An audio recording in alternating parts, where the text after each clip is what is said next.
2024년 1월 강원도 양구군. 대한민국에서 가장 먼저 겨울이 찾아오고 가장 늦게까지 머무는 땅. 해발 1000m가 넘는 대암산과 도솔산의 칼바람은 막사 지붕을 뜯어갈 듯 울부짖었고 밤새 내린 눈은 세상을 온통 순백의 침묵 속에 가두었다. 이곳에 주둔한 육군 제21보병사단 통칭 백두산 부대는 대한민국 최전방을 수호하는 정예 부대라는 자부심만큼이나 혹독한 자연환경으로 유명했다. 이로운 이병은 제설 작업으로 꽁꽁 언 손을 입김으로 녹이며 막사 뒤편에 쌓인 눈을 치우고 있었다. 갓 20살을 넘긴 그의 앳된 얼굴은 매서운 추위에 빨갛게 익어 있었지만 네모반듯하게 접힌 전투복의 각과 반짝이게 닦인 전투화에서는 한치의 흐트러짐도 찾아볼 수 없었다. 이로운 이병. 삽질 하나 똑바로 못하나. 등 뒤에서 날아온 고함에 로운의 어깨가 움찔했다. K2 소총을 어깨에 맨 채 뒷짐을 지고 서 있는 사람은 통신중대 분대장 황철민 중사였다. 유난히 굵은 목과 툭 튀어나온 광대뼈, 심술궂게 치켜 올라간 눈매는 그가 왜 중대 내에서 코브라로 불리는지 짐작하게 했다. 죄송합니다. 더 열심히 하겠습니다. 로운은 허리를 굽히며 외쳤지만 황 중사는 만족스럽지 않다는 듯 혀를 찼다. 새끼. 사회에서 뭘 하다 온 건진 몰라도 군대에선 그딴 식으로 어리바리하게 굴면 살아남기 힘들어. 알겠나? 예, 알겠습니다. 황 중사는 로운의 전투화 앞코를 자신의 전투화로 툭툭 치며 경고하듯 말했다. 오늘 오후에 통신망 점검 나갈 거니까 장비 제대로 챙겨놔. 어급으로. 먼지 한 톨이라도 나오면 그땐 이걸로 내면상을 직접 닦아줄 테니까.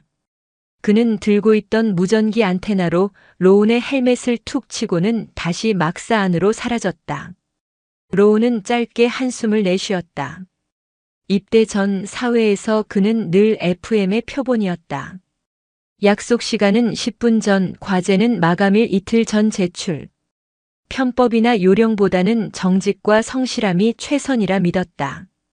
그런 그에게 군대는 새로운 도전이자 기회의 땅처럼 보였다. 하지만 자대 배치를 받은 첫날부터 황 중사는 사사건건 그를 물고 늘어졌다. 이로운 이병은 사실 보통의 청년들과는 조금 다른 배경을 가지고 있었다.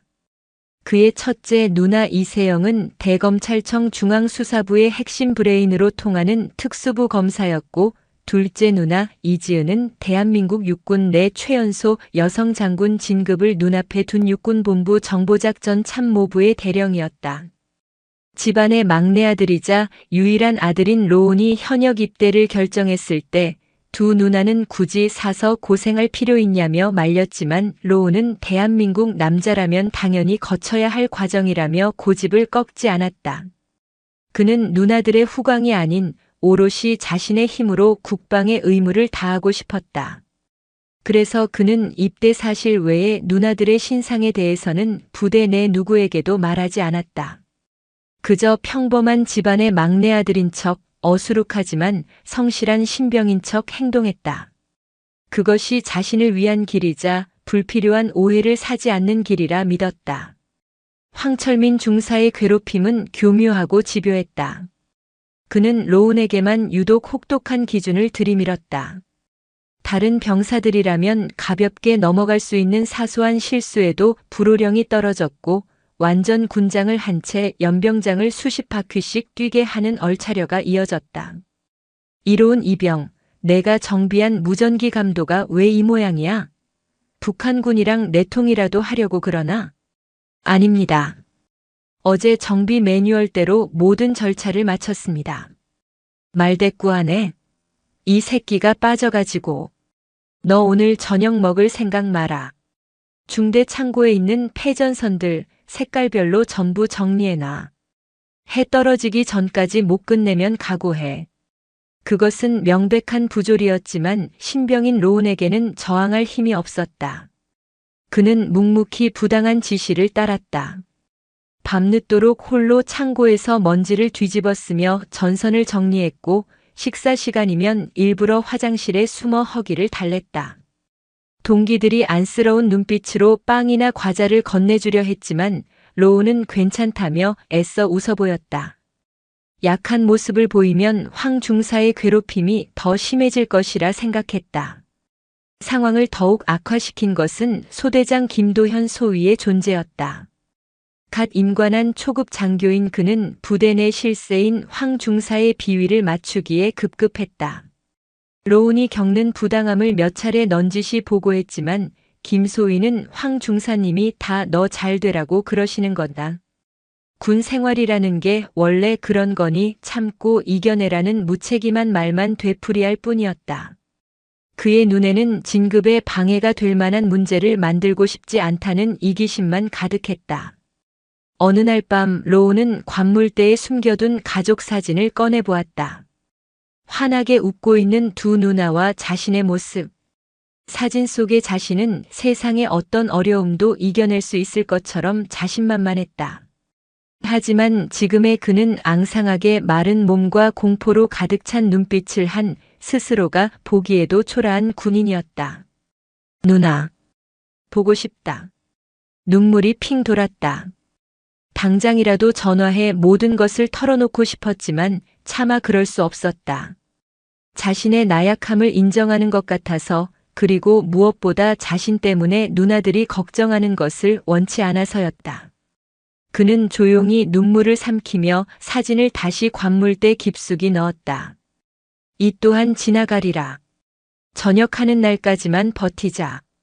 스스로를 다잡았지만 그의 영혼은 이미 푸른 멍이 들기 시작하고 있었다. 백두산 부대의 겨울은 혹한기 훈련으로 절정을 맞았다. 체감온도 영하 30도를 넘나드는 혹한 속에서 병사들은 며칠 밤낮으로 야외 수경을 하며 각종 전술 훈련을 소화해야 했다. 로운이 속한 통신중대의 임무는 훈련 기간 내내 지휘부와 각 예하부대 간의 통신망을 완벽하게 유지하는 것이었다. 훈련 3일차 폭설이 쏟아지던 밤이었다. 로운은 김도현 소위와 함께 CP와 어중대 간의 통신 상태를 점검하기 위해 험준한 산길을 오르고 있었다. 어둠과 눈보라 속에서 한치 앞도 분간하기 어려웠다. 그때 로운이 메고 있던 무전기에서 갑자기 지지직거리는 소음이 들리더니 통신이 두절되었다. 뭐야? 이 새끼, 또 너야? 김소희가 신경질적으로 소리쳤다. 죄송합니다. 원인을 확인해 보겠습니다. 로운은 무릎까지 쌓인 눈을 헤치고 장비를 내려놓았다. 헤드랜턴 불빛에 의지해 무전기를 살피던 그의 얼굴이 하얗게 질렸다. 안테나 연결 부위가 부러져 있었다. 단순한 고장이 아니었다.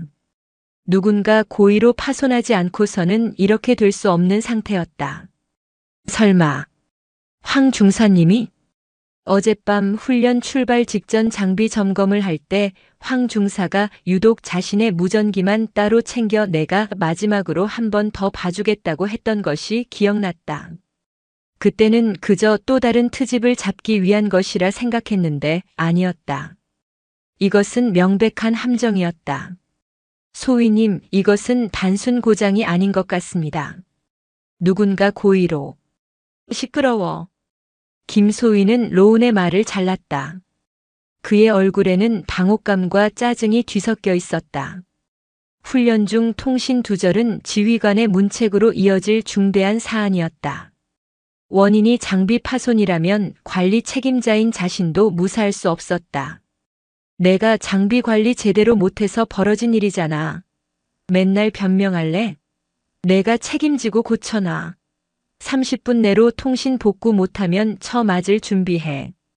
김소희는 모든 책임을 로운에게 떠넘겼다. 부러진 안테나를 수리하는 것은 불가능했다.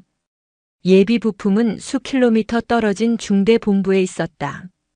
눈보라가 몰아치는 이 상황에서 30분 내로 다녀오는 것은 목숨을 거는 일이었다.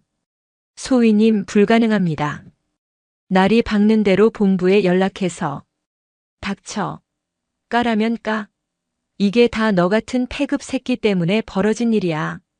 순간 김소위의 눈에 광기가 서렸다. 그는 이성을 잃고 로운의 멱살을 잡고 흔들었다. 그리고는 로운을 눈밭에 거칠게 밀쳐 넘어뜨렸다. 이런 쓸모없는 새끼. 김소희는 분을 이기지 못하고 넘어진 로운의 머리를 전투화로 걷어찼다. 헬멧이 벗겨지며 로운의 머리가 눈 덮인 바위 모서리에 그대로 부딪혔다. 쿵하는 둔탁한 소리와 함께 로운은 짧은 신음조차 내지 못하고 정신을 잃었다. 그의 뜨거운 피가 새하얀 눈밭을 붉게 물들이기 시작했다. 김도현 소위는 그 자리에 얼어붙었다. 자신이 무슨 짓을 했는지 깨달았을 때는 이미 늦었다. 축 늘어진 로운의 모습과 점점 번져가는 핏자국을 본 그는 극심한 공포에 휩싸였다. 죽었나? 아니야. 아니겠지. 그는 떨리는 손으로 로운의 코에 손가락을 가져다 댔다. 희미하지만 숨결이 느껴졌다. 안도감도 잠시 그는 이 사건을 어떻게든 은폐해야 한다는 생각에 사로잡혔다. 자신의 군 생활, 아니 인생이 끝장날 수도 있는 위기였다. 그는 황급히 자신의 무전기로 황철민 중사를 호출했다. 황 중사. 여기는 소대장. 긴급 상황이다. 빨리 좀 와달라. 얼마 지나지 않아 짐승처럼 거친 숨을 몰아쉬며 황 중사가 현장에 도착했다. 그는 눈밭에 쓰러져 있는 로운과 사색이 된 김소희를 보고 단번에 상황을 파악했다. 소희님, 정신 차리십시오. 일단 이 새끼부터 옮겨야 합니다. 황 중사는 김소희와는 비교도 안 될 정도로 침착했다.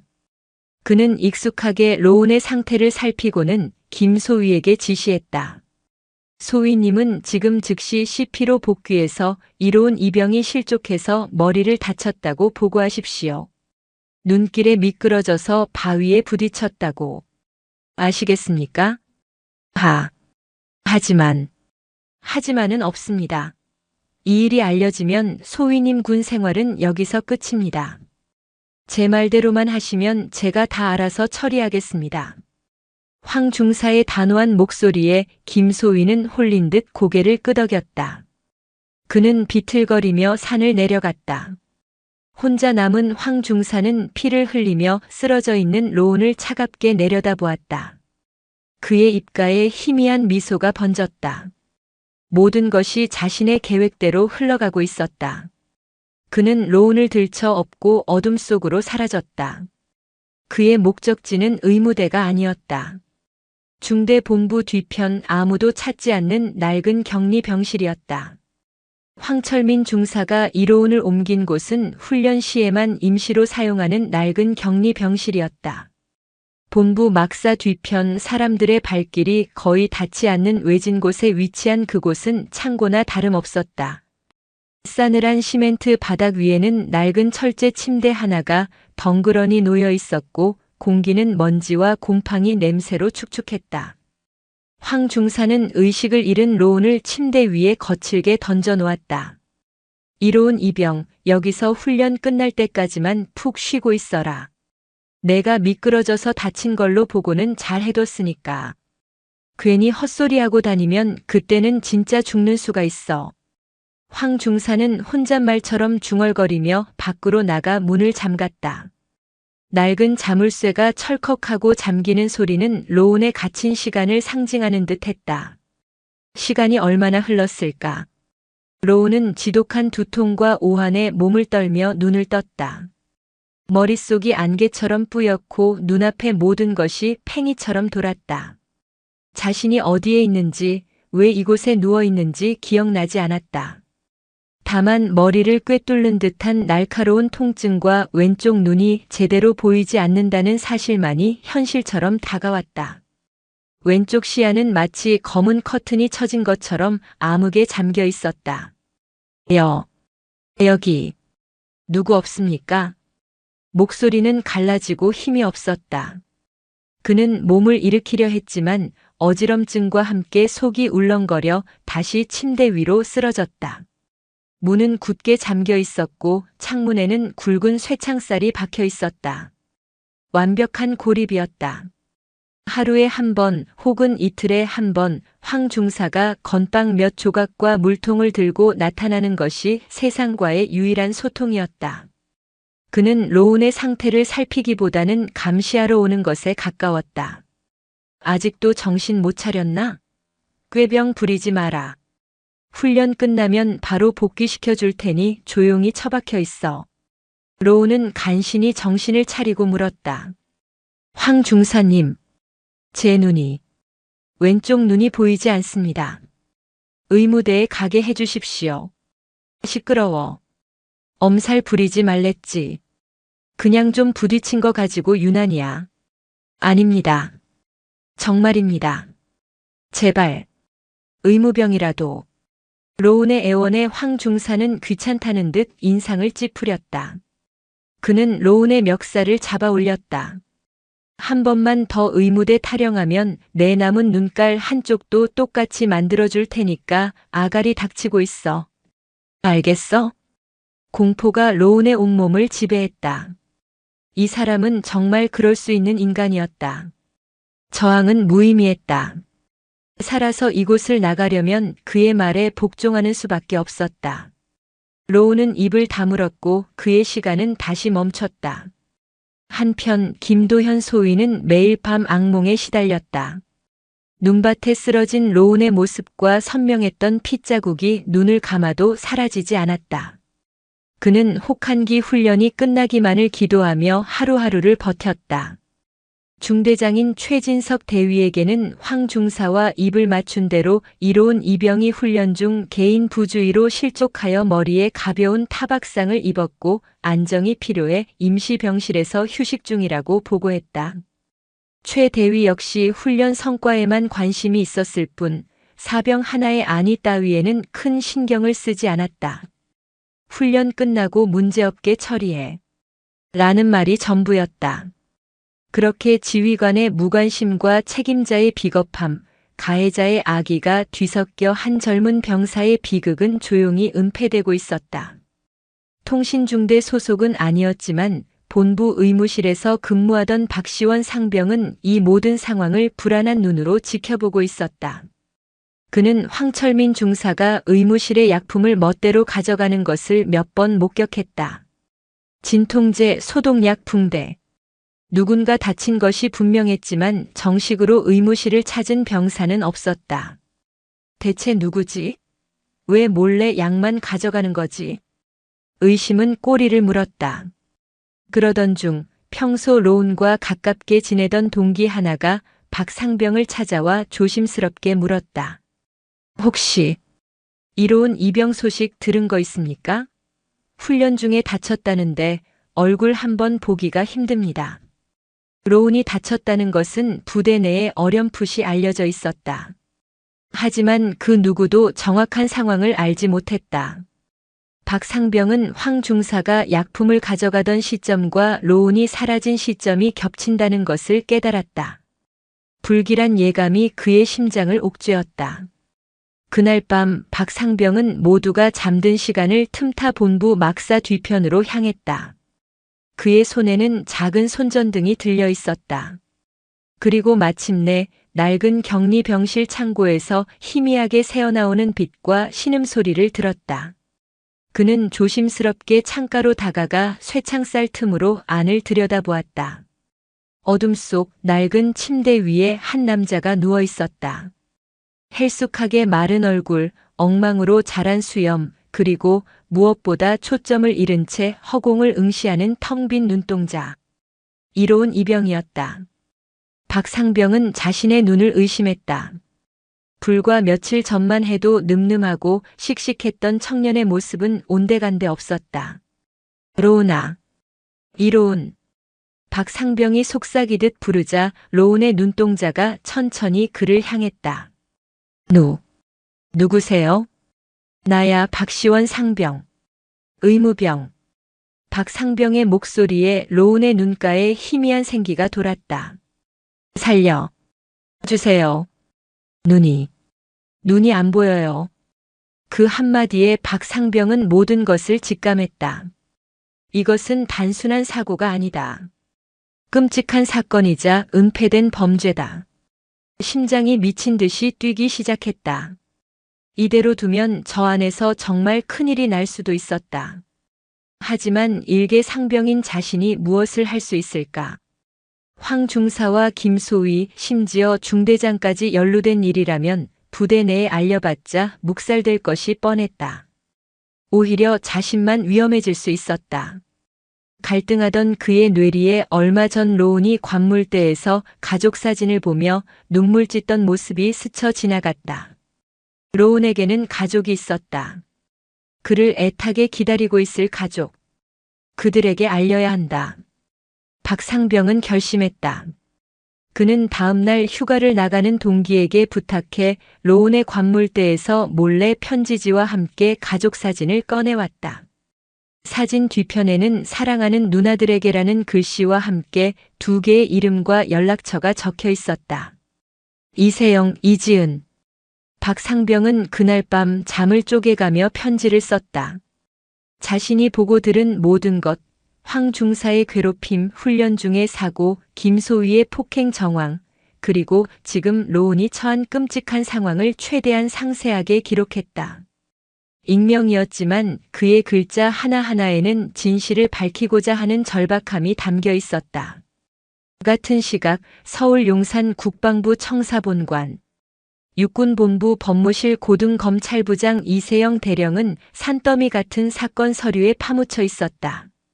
군내 강력 범죄와 항명, 지휘관 비위 사건 등을 다루는 그녀의 사무실에는 언제나 팽팽한 긴장감이 흘렀다. 그녀는 군법의 이름으로 군 기강을 바로 세우는 강철의 여인으로 통했다. 하지만 책상 한편에 놓인 막내 동생 로운과의 사진을 볼 때면 그녀의 강직한 얼굴에는 언제나 따뜻한 미소가 번졌다. 요즘 우리 막둥이한테서 연락이 뜸하네. 혼잣말처럼 중얼거리며 달력을 확인했다.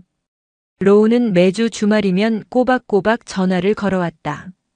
그런데 벌써 2주째 아무런 연락이 없었다. 혹한기 훈련 기간이라는 것은 알았지만 훈련이 끝나면 바로 연락하겠다던 동생이었다. 그때 부관이 들어와 군사후 편물 하나를 건넸다. 발신인 정보가 없는 서신이었다. 보안 검토를 마쳤다는 표시에 세영은 무심코 편지지를 꺼내들었다. 군용 편지지에 빼곡하게 눌러 쓴 글씨. 그녀는 편지를 읽어 내려가기 시작했다. 그리고 그녀의 세상이 무너져 내렸다. 이로운 이병의 누나 되시는 분께 당신의 동생이 지금 죽어가고 있습니다. 그 한 문장을 시작으로 편지는 끔찍한 진실을 토해냈다. 상습적인 가혹행위, 훈련 중 고의적인 장비 파손, 이어진 폭행과 머리 부상, 그리고 감금. 군형법 제62조 가혹행위, 제48조 명령 위반, 제258조 2 특수상해. 관련 법 조항들이 그녀의 머릿속에서 경고등처럼 깜빡였다. 법의 이름으로 수많은 군 범죄를 단죄해왔지만 정작 자신의 피부치가 군대라는 울타리 안에서 끔찍한 범죄의 피해자가 되어 죽어가고 있다는 사실을 까맣게 모르고 있었다.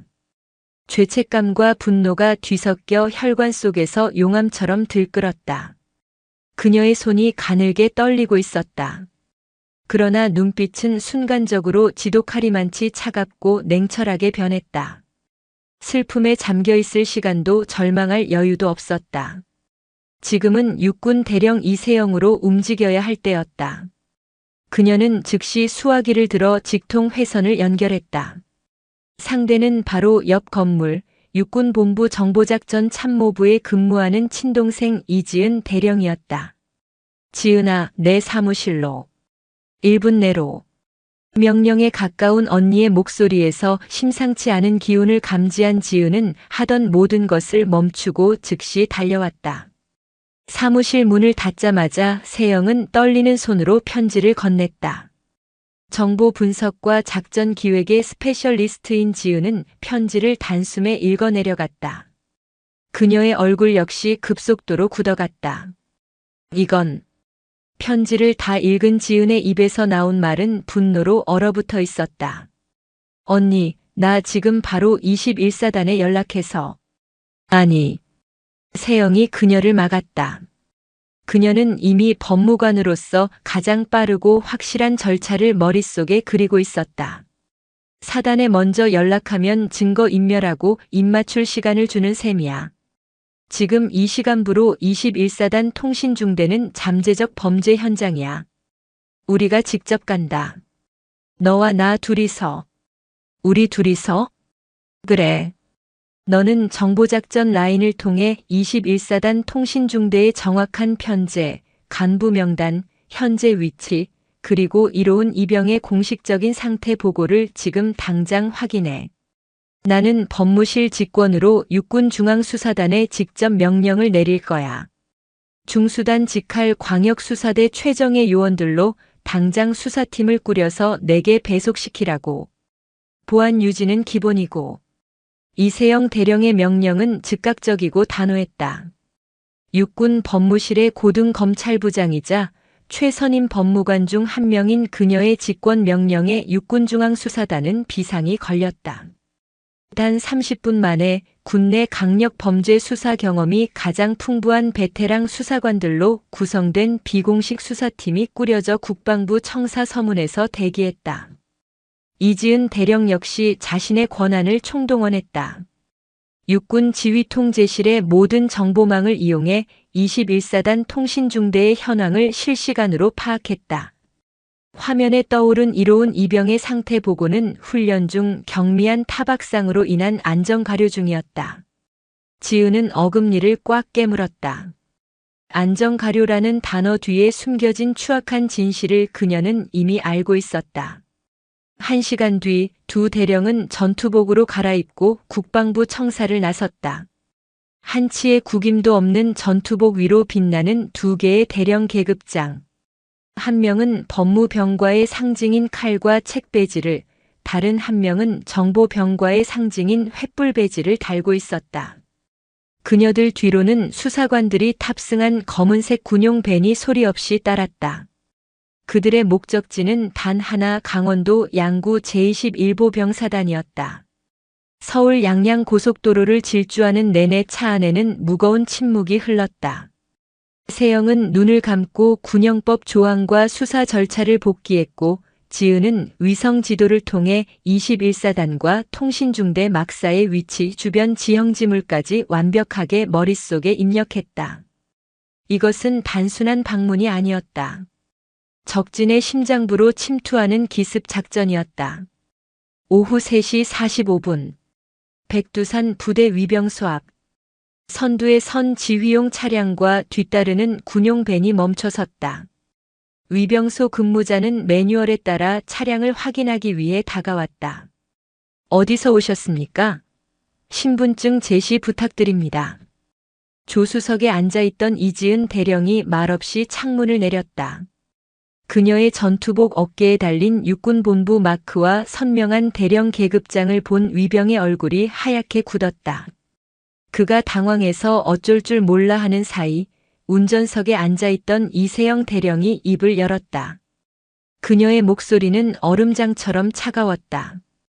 육군본부 법무실 정보작전 참모부 소속이다. 위병소 책임자 즉시 호출해. 당직 사관이 혼비백산하여 달려나왔다. 그는 2명의 여성 대령, 그것도 육본의 핵심 참모들이 동시에 나타난 상황을 도저히 이해할 수 없었다. 단결. 대령님들 무슨 일로? 지은이 그의 말을 잘랐다. 너희 사단장에게 연락해. 지금 당장. 육군본부에서 긴급 부대 감찰 및 현장 수사를 위해 나왔다고.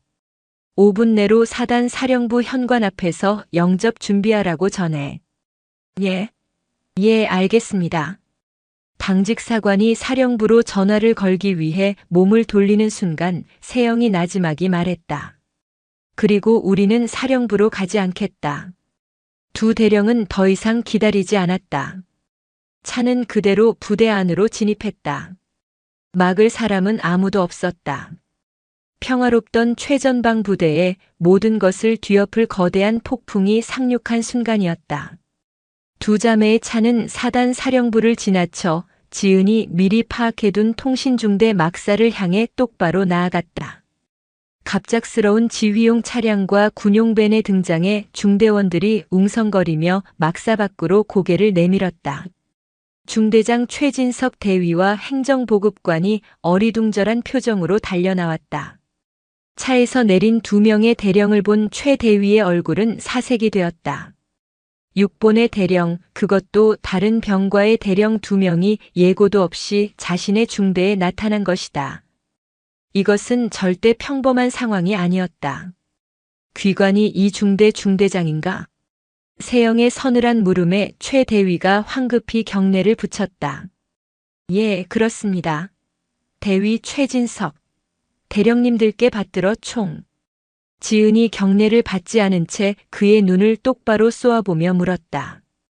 이로운 이병 어디에 있나? 그 이름이 나오자 최 대위의 눈동자가 파르르 떨렸다.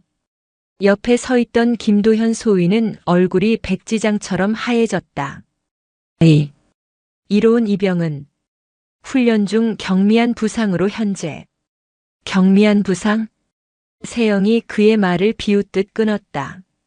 그녀는 법복 대신 전투복을 입은 검사였다. 군형법 제62조 2항 직무 수행 중인 군인에게 가혹행위를 하여 상해에 이르게 한 자는 1년 이상의 유기징역에 처한다.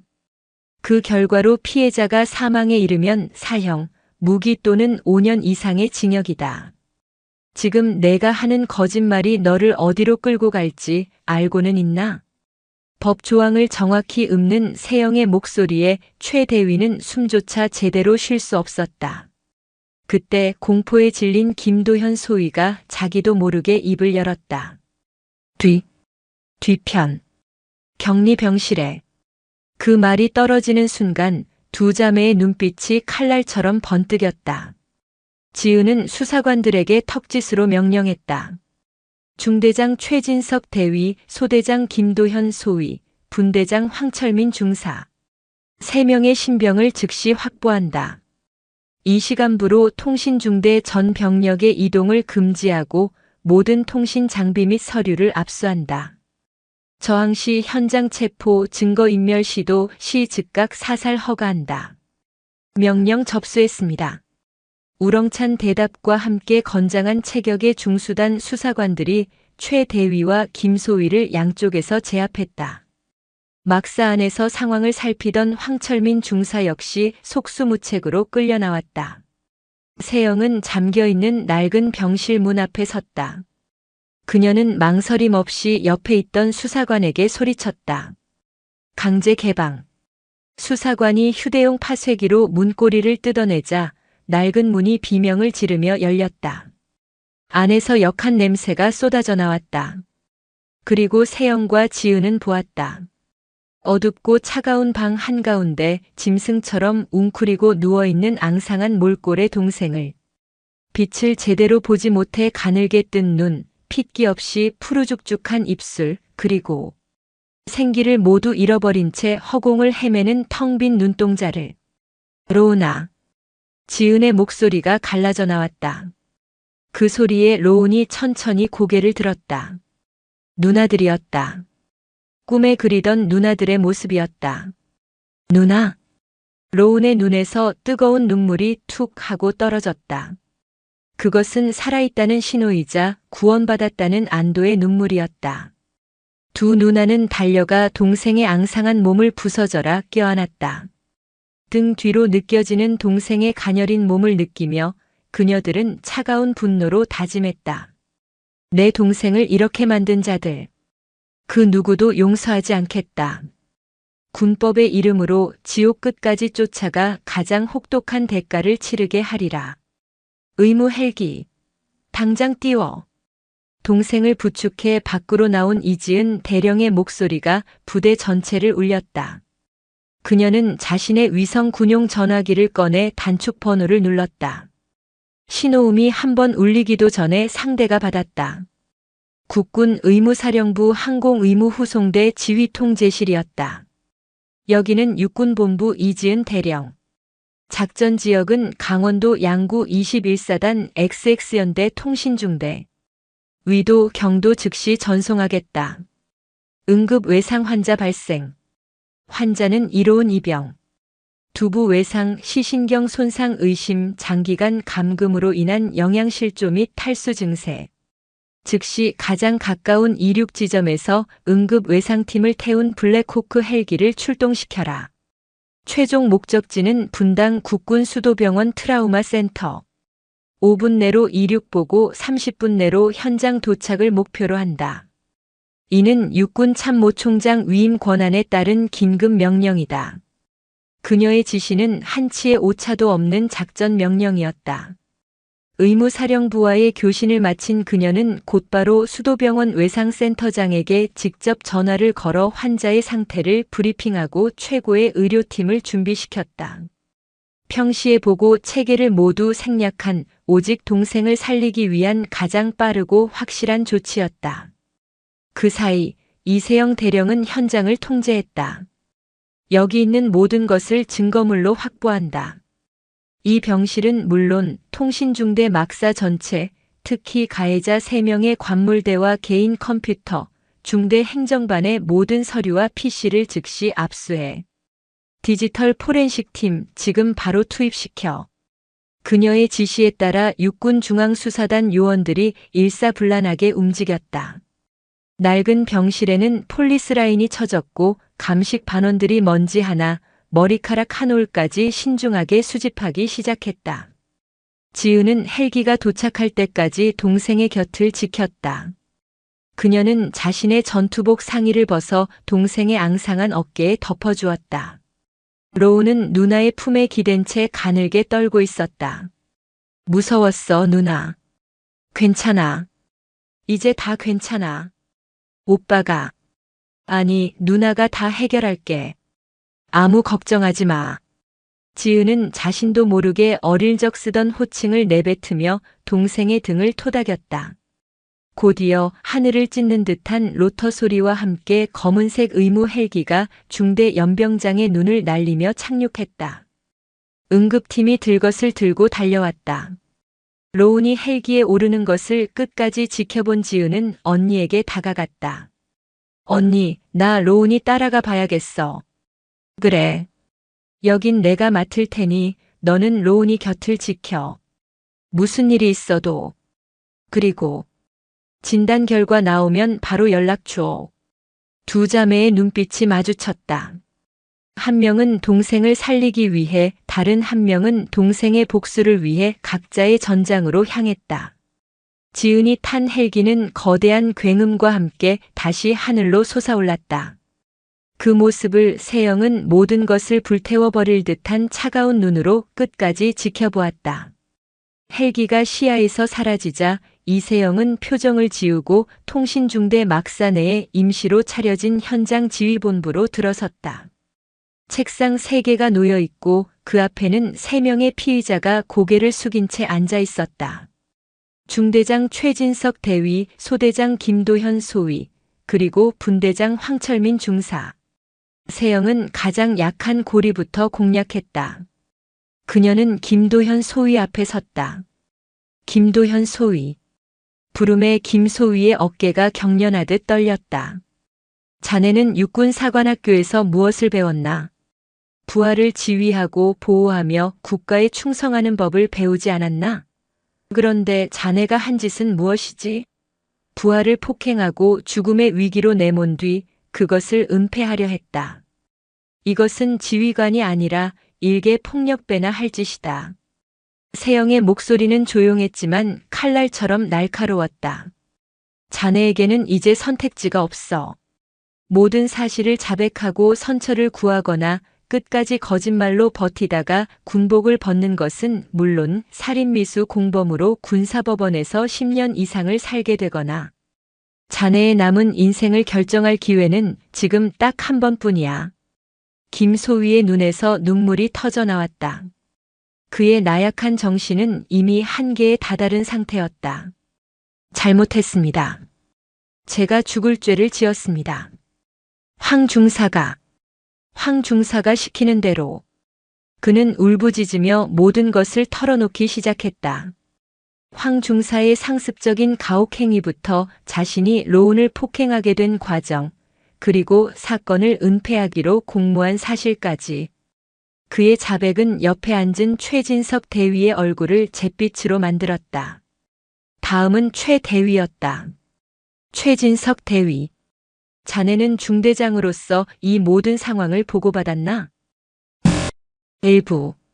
보고받았습니다. 하지만 이렇게 심각한 줄은. 심각한 줄 몰랐다. 부하가 머리를 다쳐 의식을 잃었는데 의무실이 아닌 창고에 감금되어 있는데 그게 심각한 일이 아니란 말인가? 세영은 최 대위의 변명을 비웃으며 수사관이 건넨 서류철을 그의 앞에 던졌다. 이건 자네의 개인 컴퓨터에서 나온 파일이다. 부대 관리 문제 보고. 여기 보니 이로운 이병 관련 사고를 경미한 안전사고로 축소 보고하고 연대장에게 대면 보고조차 하지 않은 기록이 있더군. 진급 심사를 앞두고 부대 평가에 흠집이 날까봐 두려웠나? 일개 사병의 목숨보다 자네의 별이 더 중요했던 건가? 최 대위는 아무 말도 하지 못했다. 그의 침묵은 가장 확실한 자백이었다. 마지막으로 황철민 중사였다. 그는 앞선 두 명과는 달리 여전히 뻣뻣하게 고개를 든 채 세영을 노려보고 있었다. 황철민 중사. 10년 넘게 군 생활을 했다지. 그동안 자네 손에 얼마나 많은 젊은이들이 고통받았을까. 이로운 이병에게 한 짓 전부 자네가 계획한 건가? 황 중사는 입꼬리를 비틀며 피식 웃었다. 군대라는 게 다 그런 거 아닙니까? 좀 빠릿빠릿하게 만들려고 교육 좀 시킨 건데 뭘 그리 대단한 일이라고 이러십니까? 교육? 세영의 눈빛이 살얼음처럼 차가워졌다. 사람을 때려서 머리를 깨트리고 보급품을 훔쳐서 팔아먹고 그걸 덮으려고 부하를 죽음 직전까지 몰아넣는 게 내 놈이 말하는 교육인가? 황 중사의 얼굴이 순간 굳었다. 보급품 횡령 이야기까지 나올 줄은 몰랐던 것이다. 무슨 말씀이신지 모르겠나? 그럼 알게 해주지. 지금 이 시간부로 자네의 횡령, 배임, 직권남용, 가혹행위, 특수폭행치상 혐의에 대해 긴급 체포한다. 자네는 변호사를 선임할 수 있으며 진술을 거부할 권리가 있지만 자네가 하는 모든 발언은 군사법원에서 불리한 증거로 사용될 것이다. 세영은 황 중사의 눈앞에서 체포영장을 흔들어 보였다. 그것은 그녀가 이곳으로 출발하기 전 미리 군 검찰로부터 발부받아온 비장의 카드였다. 황 중사의 오만하던 얼굴이 마침내 무너져 내렸다.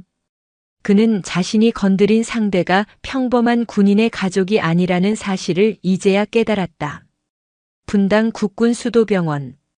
응급실에 불이 꺼지고 주치의가 지친 얼굴로 나왔다. 수술실 앞에서 뜬 눈으로 밤을 새운 지은이 달려갔다. 제 동생은 괜찮습니까? 조금만 늦었어도 뇌부종으로 정말 위험했을 겁니다. 하지만 의사는 말을 흐렸다. 하지만 뭐죠? 문제가 있습니까? 왼쪽 눈의 시신경 손상이 너무 심각합니다. 외부 충격으로 인해 시신경이 거의 절단된 상태입니다. 현대의학으로는 죄송합니다. 왼쪽 눈의 시력은 영구적으로 상실된 것으로 보입니다. 지은의 세상이 다시 한번 무너져 내렸다. 동생을 살렸다는 안도감도 잠시, 동생의 한쪽 눈을 영원히 잃게 되었다는 절망이 그녀를 덮쳤다. 그녀는 휘청거리는 몸을 간신히 벽에 기댔다. 그녀의 강인함 뒤에 숨겨져 있던 죄책감과 슬픔이 한꺼번에 터져 나왔다. 그때 현장 수사를 마친 세영이 병원에 도착했다. 동생의 망연자실한 모습을 본 그녀는 모든 상황을 직감했다. 그녀는 말없이 다가가 지은의 어깨를 감싸 안았다. 우리 잘못이 아니야, 지은아. 아니, 언니. 내 잘못이야. 내가 좀 더 빨리 알아챘어야 했는데. 내가 군에 있으면서도 내 동생 하나 지키지 못했어. 지은이 아이처럼 흐느꼈다. 세영은 동생의 등을 말없이 토닥여 주었다. 그녀의 눈에서도 뜨거운 눈물이 흘러내렸다. 울지 마. 우는 건 저놈들 죗값을 다 치르게 한 다음에 해도 늦지 않아. 이제부터 시작이야. 우리는 로운이의 눈이 되어주고 방패가 되어줘야 해. 그리고 저 쓰레기들을 법의 심판대에 세워서 다시는 이 땅에 로운이 같은 피해자가 나오지 않도록 만들어야 해. 그게 우리가 군복을 입고 있는 이유고 우리가 해야 할 일이야. 언니의 단호한 목소리에 지은은 천천히 고개를 들었다. 그녀의 젖은 눈동자에 슬픔을 넘어선 차가운 분노와 결연한 의지가 다시 타오르기 시작했다. 두 자매의 전쟁은 이제 막 시작되고 있었다. 이로운 이병 사건은 군 전체를 뒤흔드는 거대한 태풍이 되었다. 두 현역 대령이 직접 가혹행위 현장을 급습하고 육군중앙수사단이 투입된 전대미문이 사건은 국방부 장관에게까지 직보되었다. 21사단장은 지휘 책임을 물어 즉시 보직 해임되었고 연대장과 대대장 등 관련 지휘 라인 전체에 대한 대대적인 감찰이 시작되었다. 군사재판은 신속하게 진행되었다. 이세영 대령은 직접적인 가족이라는 점에서 수사 및 기소의 전면에는 나설 수 없었지만 고등검찰부장으로서 사건을 특별 관리하며 후배 군검사들에게 한치의 의혹도 남기지 말 것을 지시했다. 그녀가 확보한 초기 증거와 자백은 너무나 명백하고 결정적이어서 가해자들은 빠져나갈 구멍이 없었다. 재판정의 분위기는 무거웠다. 피고인석에 앉은 황철민 중사, 김도현 소위, 최진석 대위는 더 이상 부대 내에서 권력을 휘두르던 군인이 아니었다. 군복이 벗겨질 위기에 처한 초라한 범죄자일 뿐이었다. 김도현 소위와 최진석 대위는 모든 혐의를 인정하며 눈물로 선처를 호소했다. 하지만 재판부는 지휘관으로서의 책임을 방기하고 부하의 인권을 유린한 죄를 결코 가볍게 보지 않았다. 반면 황철민 중사는 끝까지 뉘우치는 기색이 없었다. 그는 자신의 모든 범죄를 군 기강 확립을 위한 교육이었다고 강변하며 오히려 이로운이 나약해서 벌어진 일이라며 책임을 전가하려 했다. 그의 뻔뻔한 태도에 방청석에 있던 장병들은 분노를 감추지 못했다. 결정적인 증언은 의무병 박시원 상병의 입에서 나왔다. 증인석에 선 그는 이세영 대령과 육군본부의 신변보호 약속을 받은 뒤 떨리는 목소리로 자신이 보고 들은 모든 것을 용기 내어 증언했다. 황 중사의 상습적인 괴롭힘, 로운이 감금되었던 낡은 병실의 참혹한 모습, 그리고 살려달라고 애원하던 로운의 목소리까지. 그의 증언은 법정에 있던 모두의 마음을 울렸다. 마침내 심판의 날이 밝았다. 피고인 최진석, 직무유기와 지휘태만, 범죄 은닉 공모의 죄를 물어 징역 7년을 선고한다. 동시에 대한민국 육군에서 파면한다. 피고인 김도현, 직권남용 가혹행위, 특수폭행, 상해의 죄를 물어 징역 12년을 선고한다. 동시에 대한민국 육군에서 파면한다. 마지막으로 재판장이 황철민 중사를 향해 선고를 시작했다. 피고인 황철민 상습적 가혹행위, 특수폭행치상, 직권남용, 군용물 횡령 등 죄질이 극히 불량하고 일말의 반성조차 없는 바 군의 명예를 실추시키고 한 젊은이의 인생을 파괴한 책임을 물어 징역 25년을 선고한다. 동시에 대한민국 육군에서 파면하고 모든 군인연금 수급 권리를 박탈한다.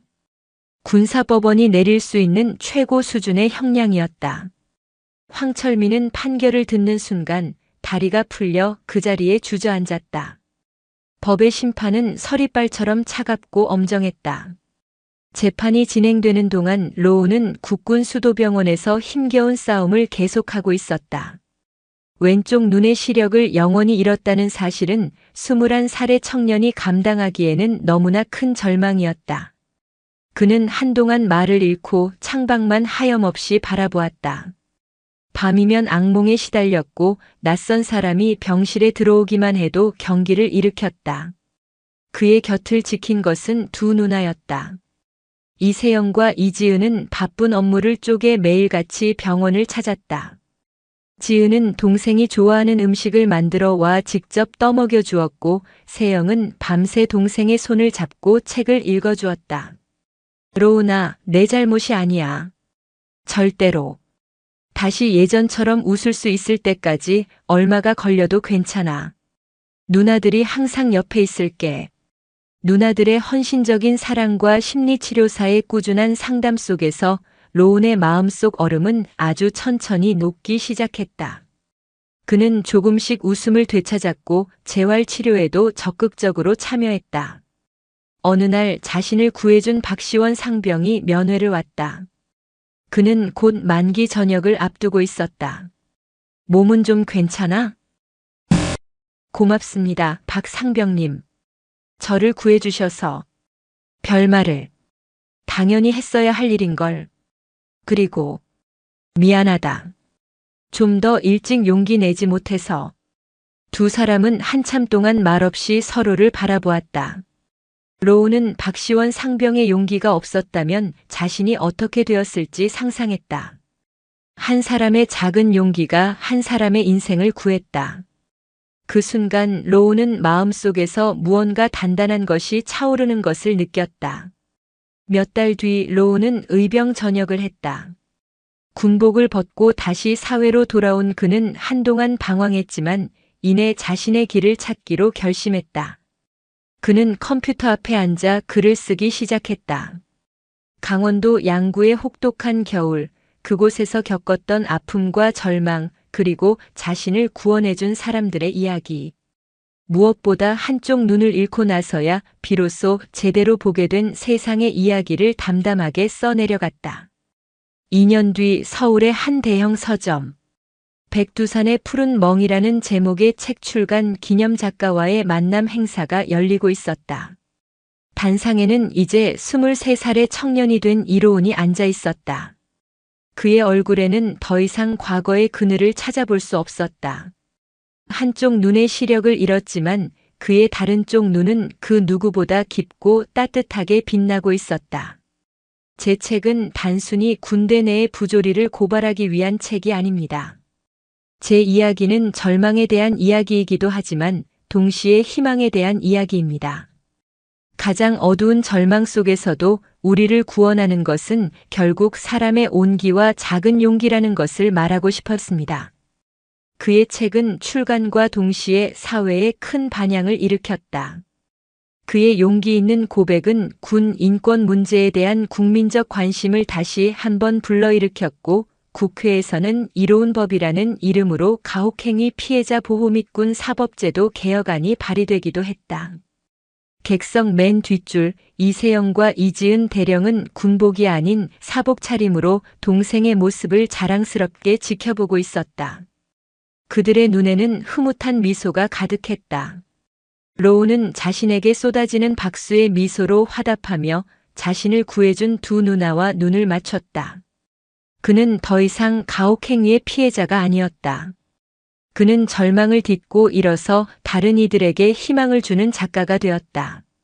백두산의 차가운 눈밭에 새겨졌던 푸른 멍은 이제 대한민국 사회의 어두운 곳을 밝히는 작지만 강한 등불이 되어 빛나고 있었다. 오늘 인생만세의 사연 어떠셨나요? 구독과 좋아요, 그리고 당신은 어디서 보고 계신지 댓글로 남겨주세요. 감사합니다. 오늘의 이야기는 무시당하던 여군 장교의 어머니가 사실은 전설의 707 특수요원이었다는 사실이 밝혀지면서 후대 전체가 발칵 뒤집히는 짜릿한 사연입니다. 육군 보병학교에서 수석을 차지하며 강철의 백합이라 불리던 신임 소위 이서윤에게 첫 자대 배치의 설렘은 그리 오래가지 못했다. 그녀가 발령받은 곳은 제7보병사단 칠성부대. 대한민국 육군에서도 손꼽히는 정예 부대였지만 그 명성만큼이나 굳건한 남성 중심의 문화가 뿌리 깊게 자리 잡은 곳이기도 했다. 신임 소위 이서윤. 2024년 11월 1일부로 제7보병사단 5여단 2대대 6중대 소대장으로 명받았습니다. 이에 신고합니다. 단결. 중대장실의 낡은 문을 열고 들어선 서윤은 쩌렁쩌렁한 목소리로 경례를 붙였다. 하지만 그녀를 맞이한 것은 싸늘한 침묵과 노골적인 불쾌감이 뒤섞인 시선이었다. 중대장인 김철민 대위는 책상에 앉아 서류를 넘기던 시선조차 들지 않은 채 퉁명스럽게 턱짓으로 자리를 가리켰다. 거기 앉아. 김 대위는 올해 40을 갓 넘긴 베테랑 군인이었지만 그의 머릿속은 여자는 군인이 될 수 없다는 낡은 편견으로 가득 차 있었다. 특히나 온실 속 화초처럼 곱게 자랐을 것 같은 서윤의 맑은 얼굴은 그의 심기를 더욱 불편하게 만들었다. 이름이 이서윤이라고 했나? 육사 출신인가? 아닙니다. ROTC 출신입니다. 학군 요즘은 여자들도 학군을 하나 보군. 세상 참 좋아졌네. 비아냥거림이 가득한 김 대위의 말투에 서윤은 입술을 굳게 다물었다. 첫 만남부터 시작된 무시는 앞으로의 군 생활이 결코 순탄치 않을 것임을 예고하는 듯 했다. 아니나 다를까 서윤의 군 생활은 가시밭길의 연속이었다. 김 대위는 사사건건 서윤을 트집 잡고 모욕을 주었다. 소대원들 앞에서 여자가 뭘 안다고 나서 소대장 말고 소대처녀라고 불러야 하는 거 아니냐는 식의 성희롱적인 발언도 서슴지 않았다. 더 힘든 것은 소대원들의 노골적인 무시와 따돌림이었다. 특히 동기인 박도현 소위는 서윤에 대한 적대감을 숨기지 않았다. 그는 훈련 성적이 뛰어난 서윤을 질투하며 사사건건 시비를 걸었고 다른 소대원들을 선동해 서윤을 고립시켰다. 야, 이서윤. 너 진짜 운 좋은 줄 알아라. 여군이라고 훈련도 빼주고 힘든 일은 다 우리한테 떠넘기고 아주 그냥 공주님 납셨네. 박소희, 말 함부로 하지 마. 훈련 똑같이 받았고 내게 주어진 임무는 회피한 적 없어. 임무? 내가 하는 게 뭐가 있는데? 그냥 서서 예쁜 척하는 거 말고 더 있냐? 박도현의 비아냥의 주변에 있던 소대원들이 킬킬거리며 웃었다. 서윤은 주먹을 꽉 쥐었다. 분노가 치밀어 올랐지만 여기서 감정적으로 대응하는 것은 그들이 원하는 바일 뿐이었다. 그녀는 차갑게 식은 눈으로 박도현을 쏘아보며 말했다. 실력으로 증명해. 내가 나보다 뛰어나다는 걸 훈련장에서 보여주란 말이야. 서윤의 당당한 태도에 박도현은 잠시 주춤했지만 이내 다시 비웃음을 흘리며 돌아섰다. 그날 이후 서윤을 향한 괴롭힘은 더욱 교묘하고 악랄해졌다. 야간 초소 근무를 마치고 돌아온 그녀의 전투복이 칼로 찢겨 있거나 개인 관물대의 계집에는 꺼져라와 같은 험한 욕설이 적힌 낙서가 발견되기도 했다. 심지어는 훈련에 필요한 주요 장비를 일부러 숨겨 서윤을 곤경에 빠뜨리기도 했다. 서윤은 누구에게도 자신의 고통을 털어놓을 수 없었다. 유일한 가족인 어머니 김지영 여사에게 걱정을 끼쳐드리고 싶지 않았기 때문이다. 지영은 서윤이 어렸을 때 남편과 사별하고 홀로 식당을 운영하며 억척스럽게 서윤을 키워냈다. 늘 딸에게 어디 가서 기죽지 말고 당당하게 내 길을 걸어가라고 말해주던 강인한 어머니였다. 그런 어머니에게 군대에서 겪는 부당한 대우를 차마 이야기할 수 없었다. 엄마, 조금만 더 버텨볼게요. 제 힘으로 이겨낼 수 있어요. 엄마 딸, 그렇게 약하지 않아요. 서윤은 밤마다 홀로 눈물을 삼키며 스스로를 다잡았다. 그녀는 더욱 훈련에 매진했다.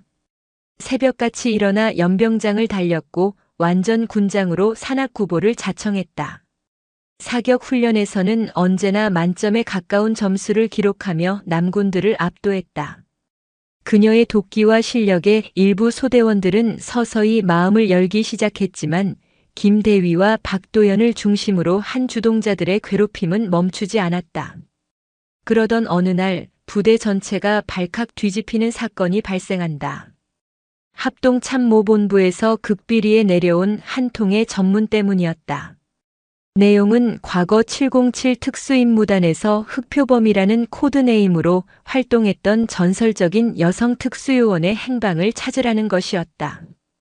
1990년대 초 북한의 고위급 인사를 구출하는 황금 두더지 작전을 성공적으로 이끌고 홀연히 사라진 인물. 그녀의 신상에 대해서는 알려진 바가 거의 없었지만 군 내부에서는 신화처럼 떠도는 이름이었다. 흑표범? 그게 누구야? 들어본 적 있어? 글쎄, 나도 처음 듣는 이름인데. 합참에서 직접 찾을 정도면 보통 인물은 아닌가 보네. 부대 내 간부들은 저마다 추측하며 술렁였다. 김대위 역시 혀를 차며 말했다. 별일이야. 사라진 지 30년도 더 된 사람을 이제 와서 찾는다고. 윗분들 참 할 일도 없으신가 봐. 그는 흑표범이라는 이름이 자신과는 아무런 상관없는 그저 오래된 전설일 뿐이라고 치부했다. 하지만 그는 알지 못했다. 자신이 그토록 경멸하고 무시하던 신임 소위 이서윤의 어머니가 바로 그 전설의 흑표범이라는 사실을, 그리고 그 전설이 곧 자신의 눈앞에 나타나 굳게 닫힌 부대의 문을 열어젖히게 될 것이라는 것을. 운명의 톱니바퀴는 서서히, 그러나 멈추지 않고 움직이기 시작하고 있었다. 강철의 백합, 이서윤의 진짜 이야기는 이제부터 시작이었다. 합참의 전문이 내려온 지 며칠 후 서윤은 부대 내 낡은 창고를 정리하라는 지시를 받았다. 먼지가 뽀얗게 쌓인 낡은 캐비닛과 녹슨 장비들 사이에서 서윤은 낯선 나무 상자 하나를 발견했다. 자물쇠로 단단히 잠겨 있었지만 상자 한쪽 구석에 희미하게 새겨진 흑표범이라는 글자가 그녀의 시선을 사로잡았다. 흑표범. 합참에서 찾고 있다는 그 이름이었다. 서윤은 알 수 없는 이끌림에 상자를 열어보기로 결심했다. 튼튼한 자물쇠는 쉽게 열리지 않았지만 마침 근처에 있던 쇠지렛 대를 이용해 겨우 상자를 열 수 있었다.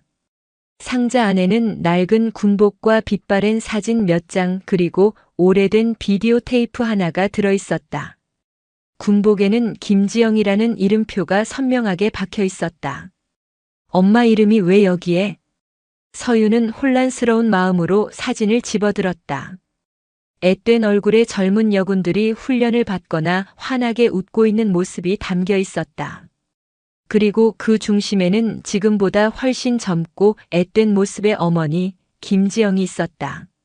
사진 속 어머니는 서윤이 한 번도 본 적 없는 강렬하고 날카로운 눈빛을 하고 있었다. 심장이 거세게 뛰기 시작했다. 서윤은 떨리는 손으로 비디오 테이프를 집어들었다. 테이프에는 황금 두더지 작전 최종 보고라는 글씨가 적혀 있었다. 서윤은 창고 구석에 있던 낡은 비디오 플레이어에 테이프를 넣었다. 지직거리는 소음과 함께 화면이 켜지고 칠흑 같은 어둠 속에서 격렬한 총격전이 벌어지는 영상이 나타났다. 야간 투시경으로 촬영된 듯한 화면 속에서 한 여성 군인이 놀라운 속도와 정확성으로 적들을 제압하고 있었다. 그녀의 움직임은 마치 칠흑 같은 어둠 속을 누비는 흑표범처럼 민첩하고 우아했다. 그리고 작전이 끝난 후 헬멧을 벗은 그녀의 얼굴이 드러났을 때 서윤은 숨을 쉴 수 없었다. 화면 속의 그 여군은 바로 자신의 어머니 김지영이었다. 영상은 어머니가 황금 두더지 작전을 성공적으로 완수한 후 군복을 벗고 평범한 삶으로 돌아가기로 결심하는 장면으로 끝이 났다. 영상 속에서 젊은 날의 어머니는 담담한 목소리로 말했다. 저는 이제 흑표범이 아닌 한 사람의 여자로, 그리고 언젠가 태어날 제 아이의 엄마로 살아가고 싶습니다. 제 과거는 이곳에 묻어두고 떠나겠습니다. 서윤은 한동안 멍하니 화면만 바라보았다. 늘 억척스럽고 평범한 식당 주인이라고만 생각했던 어머니가 대한민국군 역사상 가장 위대한 특수요원 중 한 명이었다니. 믿을 수 없는 사실에 머릿속이 하얗게 비는 듯 했다. 그녀는 왜 모든 것을 버리고 평범한 삶을 택했을까? 그리고 왜 자신에게 단 한 번도 과거에 대해 이야기해주지 않았을까? 수많은 질문이 머릿속을 맴돌았지만 한 가지는 확실했다. 어머니는 서윤이 자신처럼 험난한 길을 걷지 않기를 바랐을 것이다. 서윤은 상자를 원래 있던 자리에 되돌려 놓았다. 어머니의 비밀을 가슴에 묻기로 결심했다. 어머니가 그토록 지키고 싶어 했던 평범한 삶을 이제는 자신이 지켜드려야 한다고 생각했다. 그리고 어머니의 명성에 기대지 않고 오직 자신의 힘으로 이 부대에서 인정받겠다고 다시 한번 굳게 다짐했다. 하지만 운명은 그녀를 가만히 내버려 두지 않았다. 며칠 뒤 칠성부대에서는 대규모 한미연합훈련이 예정되어 있었다. 훈련의 하이라이트는 가상의 적진에 침투하여 주요 시설을 폭파하는 임무였다. 이 임무에는 최정예 요원들만 선발되었고 서윤의 중대에서는 박도현 소위가 대표로 선발되었다. 김대위는 의도적으로 서윤을 배제하며 말했다. 이런 중요한 훈련에 여군을 끼워 넣을 수는 없지. 넌 그냥 후방에서 보급이나 신경 써. 서윤은 묵묵히 그의 명령에 따랐지만 속으로는 분노가 들끓었다. 하지만 그녀에게는 다른 계획이 있었다. 훈련 당일 서윤은 보급품을 챙기는 척하며 몰래 훈련장으로 향했다. 그녀는 훈련 상황을 면밀히 분석하며 박도현 팀의 침투 경로와 예상되는 문제점들을 파악했다. 아니나 다를까 박도현 팀은 예상치 못한 적의 매복에 걸려 위기에 처했다. 훈련이었지만 실전과 같은 긴박한 상황 속에서 박도현은 우왕좌왕하며 제대로 된 지휘를 하지 못했다. 그 순간 호련히 나타난 서윤이 정확한 상황 판단과 침착한 지휘로 위기를 수습하기 시작했다. 박소위 정신 차려. 2조는 10시 방향 능선으로 엄호 사격. 3조는 나를 따라 좌측으로 우회해서 적의 측면을 공격한다. 서윤의 지휘는 마치 한 편의 교본처럼 정확하고 거침없었다. 그녀의 지휘 아래 소대원들은 일사불란하게 움직였고 순식간에 전세는 역전되었다. 서윤은 직접 선두에 서서 적의 기관총 진지를 파괴하고 박도현 팀을 구출해냈다. 이 모든 상황은 훈련을 참관하던 미군 지휘관들과 합참 관계자들의 눈에 고스란히 포착되었다. 특히 훈련을 총괄하던 미군 대령 존스는 서윤의 놀라운 전술 수행 능력에 감탄을 금치 못했다. 저 여군 장교는 누구지? 신임 소위라고 들었는데 베테랑처럼 움직이는군. 이름이 뭐라고 했나? 훈련이 끝난 후 존슨 대령은 직접 서윤을 찾아와 악수를 청했다. 이서윤 소위, 오늘 당신의 활약은 정말 인상 깊었소. 당신 같은 인재가 있다는 것은 대한민국 육군의 큰 자산이요. 미군 대령의 칭찬에 김 대위와 박도현의 얼굴은 흑빛으로 변했다. 자신들이 그토록 무시하고 멸시했던 서윤이 미군 지휘관에게 극찬을 받는 모습을 도저히 믿을 수 없었다. 이 사건을 계기로 부대 내에서 서윤을 바라보는 시선이 조금씩 달라지기 시작했다. 그녀의 실력을 인정하는 소대원들이 늘어났고 박도현의 입지도 눈에 띄게 좁아졌다. 하지만 김 대위의 서윤에 대한 증오와 질투는 더욱 깊어졌다. 그는 서윤을 어떻게든 흠집 내어 쫓아낼 기회만 호시탐탐 노리고 있었다. 그리고 그 기회는 생각보다 빨리 찾아왔다. 며칠 후 부대 내 탄약고에서 실탄 몇 발이 사라지는 사건이 발생했다. 탄약고 관리는 서윤의 책임이었다. 김 대위는 이때다 싶어 모든 책임을 서윤에게 뒤집어 씌웠다. 이서윤 소위, 이게 어떻게 된 일이야? 내가 탄약고 관리를 어떻게 했길래 실탄이 사라져? 저는 분명히 규정대로 관리했습니다. 누군가 의도적으로 훔쳐간 것이 틀림없습니다. 변명하지 마. 여자가 책임자로 있으니 이 모양 이 꼴이지. 당장 군법회의의 회부에서 책임을 묻겠어. 김 대위는 서윤을 몰아붙이며 헌병대의 수사를 의뢰했다. 서윤은 순식간에 실탄 절도 혐의를 받는 피의자 신세가 되었다. 억울하고 분했지만 뾰족한 증거가 없는 상황에서 그녀가 할 수 있는 일은 아무것도 없었다. 서윤의 군 생활은 다시 한번 절체절명의 위기를 맞았다. 하지만 그녀는 포기하지 않았다. 어머니의 딸답게 그리고 강철의 백합이라는 별명답게 그녀는 이 위기를 정면으로 돌파하기로 결심했다. 보이지 않는 적의 음모 속에서 서유는 자신의 결백을 증명하기 위한 외로운 싸움을 시작해야 했다. 그리고 그 싸움의 끝에서 그녀는 상상조차 하지 못했던 거대한 진실과 마주하게 될 것이었다.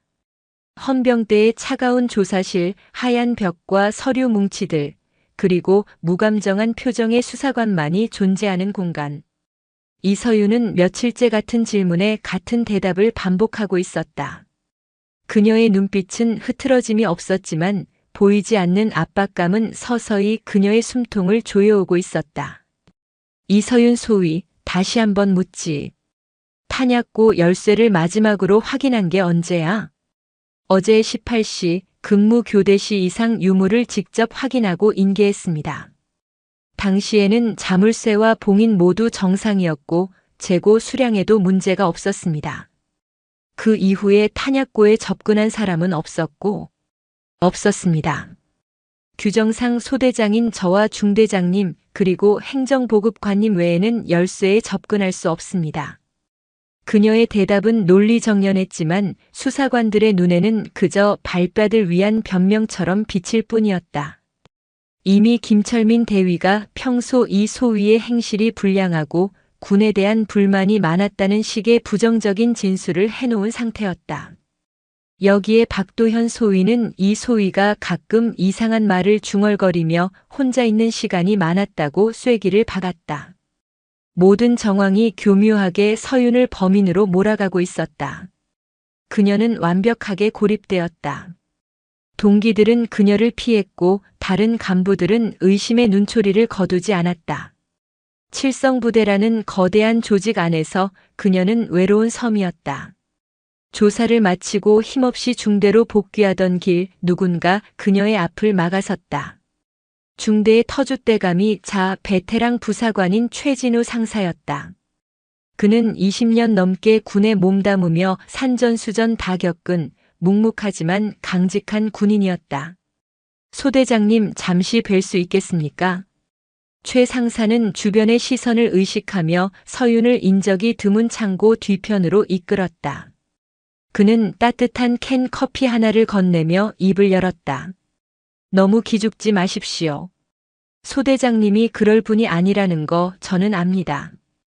예상치 못한 위로의 말에 서윤의 눈시울이 뜨거워졌다. 그녀가 부임한 일에 자신을 믿어준다고 말해준 첫사람이었다. 감사합니다, 상사님. 제가 뭐 도울 일은 없겠습니까? 아무리 생각해봐도 이상한 점이 한두 가지가 아닙니다. 특히 그날 박도현 소위의 행동이 좀 이상했습니다. 박 소위 말입니까? 최 상사는 잠시 망설이다 말을 이었다. 그날 야간 순찰 근무가 없었는데도 밤늦게 생활관을 나와 어딘가로 가는 것을 봤습니다. 탄약고 방향이었습니다. 처음에는 그냥 산책이라도 하는가 싶었는데 지금 와서 생각하니 영 찝찝합니다. 최 상사의 말은 서윤의 머릿속에 번개처럼 스쳐 지나갔다. 박도현. 그라면 충분히 그럴 수 있었다. 한미연합훈련 이후 자신에게 쏟아지는 칭찬과 인정을 견디지 못했을 것이다. 질투와 시기심이 그를 범죄로 내몬 것이다. 그래, 가만히 앉아서 당할 수만은 없어. 서윤의 눈빛이 다시 날카롭게 빛나기 시작했다. 그녀는 최 상사에게 고개를 숙여 감사를 표했다. 상사님, 정말 큰 도움이 되었습니다. 이제부터는 제가 직접 증명해 보이겠습니다. 그날부터 서윤의 비밀스러운 반격이 시작되었다.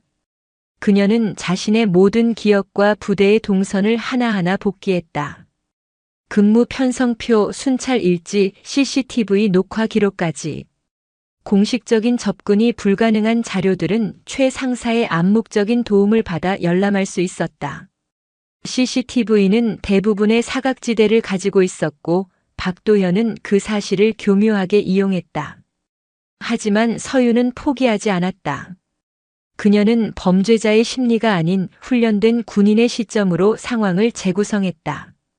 만약 내가 박도현이라면 어떻게 증거를 남기지 않고 실탄을 빼돌리고 또 그것을 나에게 덮어 씌울 것인가? 며칠 밤낮으로 이어진 분석 끝에 서유는 박도현의 계획에 존재하는 단 하나의 허점을 발견했다. 그는 실탄을 훔치는 데까지는 성공했지만 그것을 숨겨둘 마땅한 장소를 찾지 못했을 것이다. 부대 내에서 가장 안전하면서도 의심받지 않을 장소.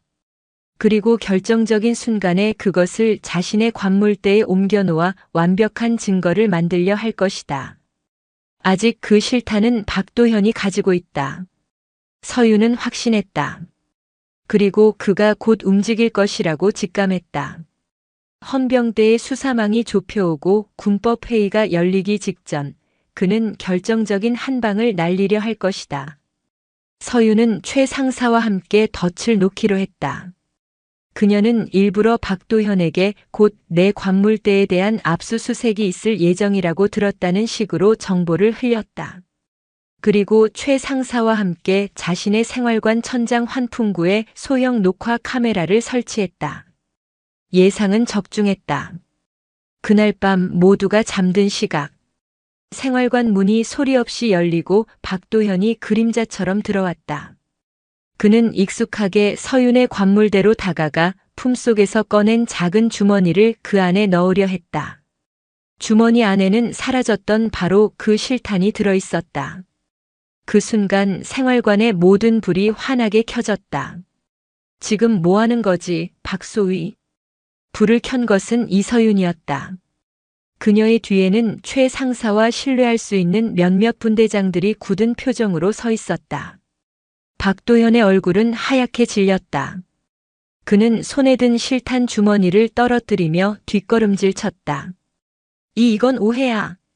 이서윤 소위가 나한테 누명을 씌우려고. 오해? 이 영상도 오해라고 할 건가? 서윤은 차가운 목소리로 스마트폰을 들어 그에게 보여주었다. 화면 속에는 방금 전 그의 모든 행동이 고스란히 녹화되고 있었다. 빼도 박도 못할 증거 앞에 박도현은 무너져 내렸다. 내가 그런 게 아니야, 김철민 중대장님이. 궁지에 몰린 그는 결국 모든 것을 실토하기 시작했다. 서윤에 대한 질투심 그리고 그녀를 부대에서 쫓아내면 특별한 대우를 약속했던 김철민 대위의 비열한 제안까지. 모든 진실이 밝혀지는 순간이었다. 한편 같은 시각 서울 용산의 합동참모본부. 합참의장 류성훈 대장은 책상 위에 놓인 두 개의 보고서를 번갈아 보며 깊은 생각에 잠겨 있었다. 하나는 수십 년째 행방이 묘연한 전설의 특수요원 흑표범에 대한 중간 보고서였고, 다른 하나는 제7보병사단에서 발생한 여군 장교의 실탄 망실 사건 보고서였다. 전혀 상관없어 보이는 두 사건이었지만 류성훈 의장의 날카로운 직감은 두 사건 사이에 미묘한 연결고리가 있음을 감지하고 있었다. 이서윤 소위 육군보병학교 수석 학군 출신. 한미연합훈련에서 미군 대령의 극찬을 받을 정도의 특출난 인재가 고작 실탄 몇 발을 훔친다고? 게다가 하필 7사단이라. 그는 과거 흑표범과 함께 작전을 수행했던 젊은 시절을 떠올렸다. 그녀는 늘 내 아이만큼은 나처럼 총을 잡게 하지 않겠다고 입버릇처럼 말했다. 그랬던 그녀가 자신의 딸을 군대에 보냈다. 만약 이서윤 소위가 정말 그녀의 딸이라면 이 사건은 결코 단순한 비위 행위가 아닐 것이다. 류성훈 의장은 수화기를 들었다. 보안 라인을 통해 그의 최측근인 정보본부장에게 지시가 내려갔다. 지금부터 제7보병사단 이서윤 소위에 대한 모든 것을 다시 조사하게. 특히 가족관계, 그 중에서도 어머니에 대해 집중적으로 알아보게. 신상 정보에 나온 것 말고 그 이면을 파고들어야 할 걸세. 이건 내 직권으로 내리는 명령이야. 수화기를 내려놓은 류 의장은 창밖의 어두운 서울 야경을 바라보았다. 만약 자신의 예상이 맞다면 이 작은 불씨는 대한민국 군 전체를 뒤흔들 거대한 폭풍의 시작이 될 터였다. 그는 폭풍의 눈이 될 한 여인의 얼굴을 떠올렸다. 30년 전 전장을 호령하던 젊은 날의 흑표범 김지영의 얼굴이었다. 박도현의 자백과 모든 것이 녹화된 영상 증거는 거대한 파문의 시작에 불과했다. 이서윤은 최진우 상사와 함께 즉시 대대장인 강민호 중령에게 모든 사실을 보고했다. 강 중령은 7사단 내에서도 강직하고 원칙을 중시하기로 정평이 나 있는 지휘관이었다. 그는 서윤이 내민 증거들을 하나하나 확인하며 굳은 표정으로 입을 다물었다. 보고가 끝났을 때 그의 얼굴은 분노로 붉게 달아올라 있었다. 이런 썩어 빠진 놈들. 강 중령은 책상을 내리치며 고함을 질렀다.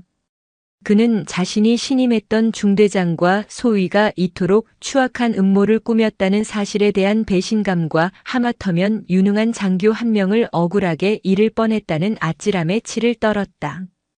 당장 김철민 대위와 박도현 소위를 직위 해제하고 대기 발령 조치해 헌병대는 이 모든 증거를 가지고 재수사를 진행하도록 한 점 의혹도 없이 관련자 전원을 색출해서 엄중히 처벌하겠어. 강 중령의 단호한 명령이 떨어지자 상황은 일사천리로 진행되었다. 불과 몇 시간 전까지 서윤을 범죄자 취급하던 부대의 분위기는 180도 바뀌었다. 김 대위와 박 소위는 헌병대에 의해 연행되었고 대대 전체의 대대장의 특별 지시가 하달되었다.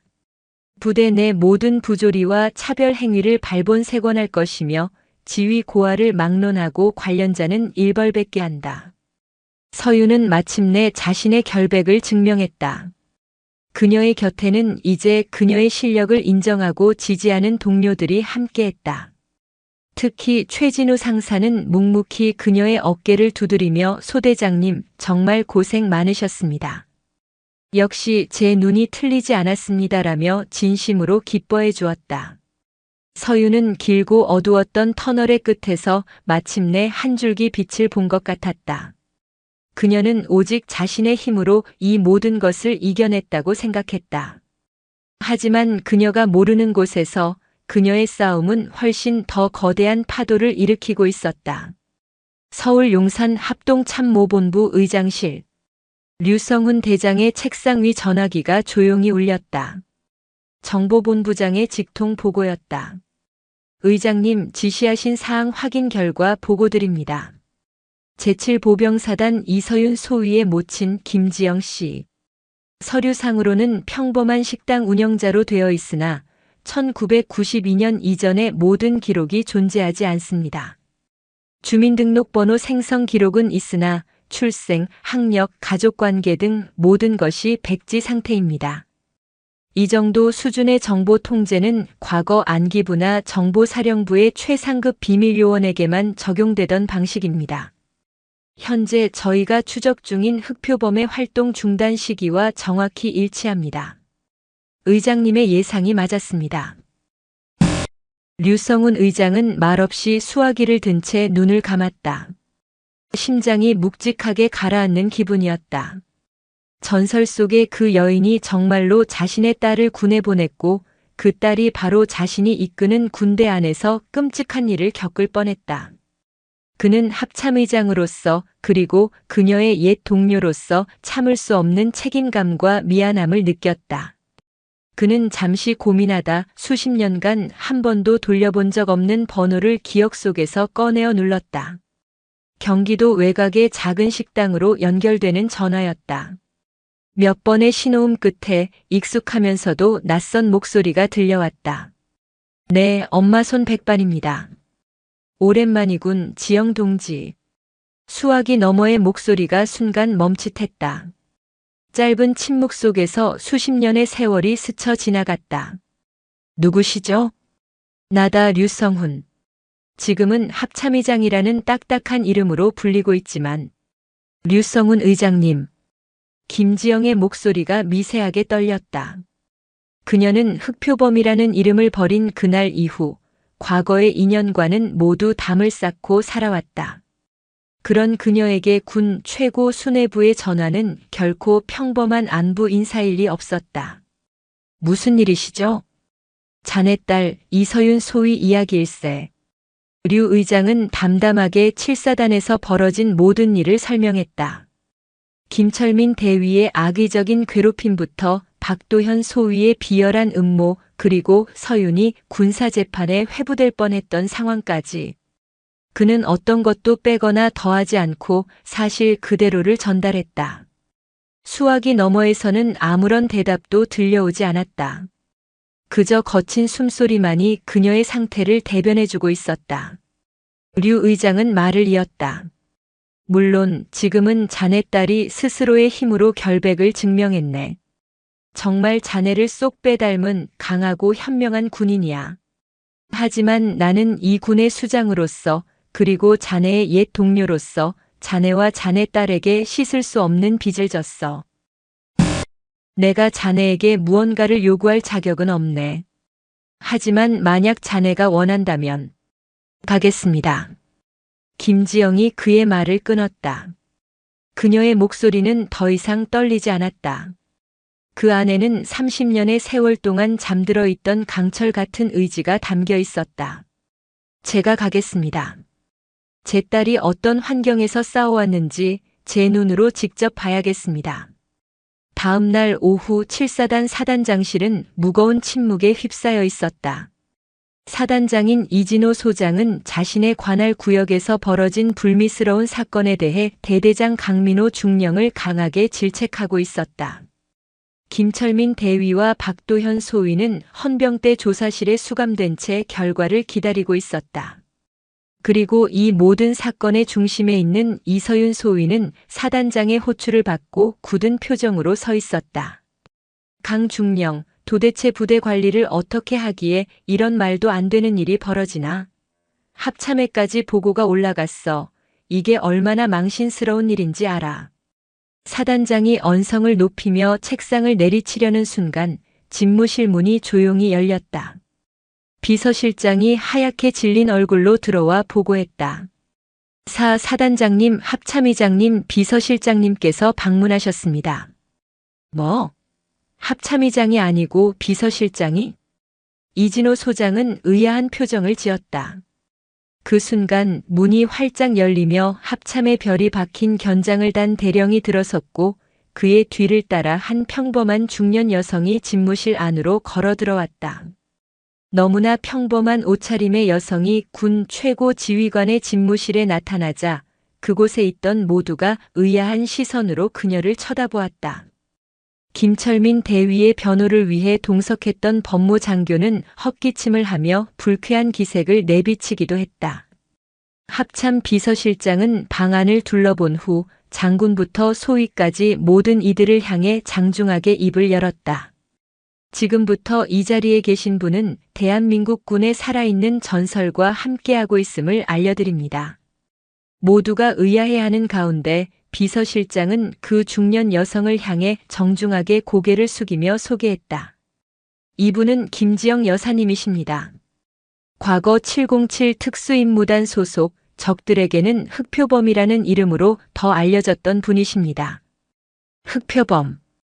그 이름이 나오는 순간 사단장실의 공기는 얼어붙었다. 이진호 사단장과 강민호 대대장은 자신들의 귀를 의심했다.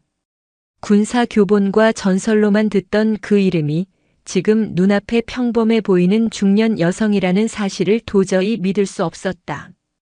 가장 큰 충격을 받은 것은 이서윤이었다. 그녀는 자신의 눈앞에 서 있는 사람이 매일 아침 된장찌개를 끓여주던 자신의 어머니라는 사실이 비현실적으로 느껴졌다. 김지영은 조용히 앞으로 나섰다.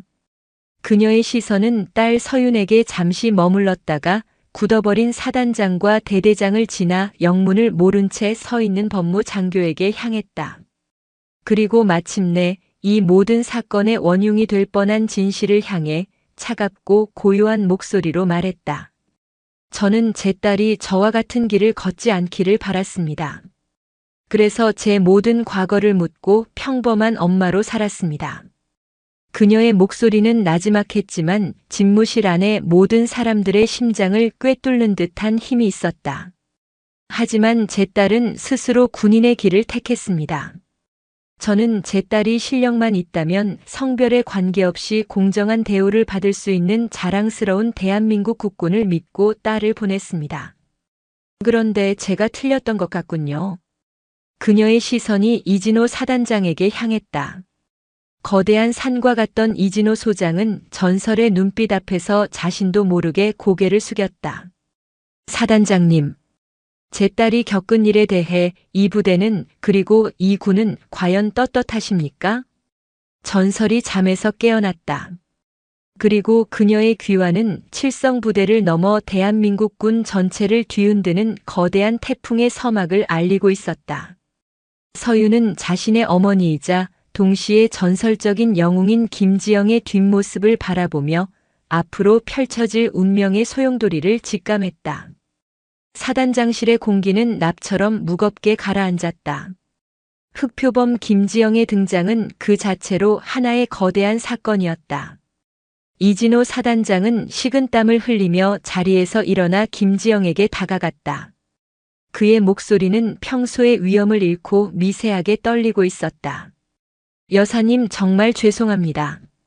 제가 지휘하는 부대에서 이런 끔찍한 일이 벌어진 것에 대해 드릴 말씀이 없습니다. 이 모든 것은 저의 불찰입니다. 군의 명예를 걸고 관련자 전원을 가장 엄중한 법에 따라 처벌하겠습니다. 김지영은 사단장의 사과에도 표정 하나 바꾸지 않았다. 그녀의 시선은 여전히 차갑고 고요했다. 그녀가 원한 것은 단순한 사과나 책임자 처벌이 아니었다. 그녀는 이 골마 터진 상처의 뿌리를 확인하고 싶었다.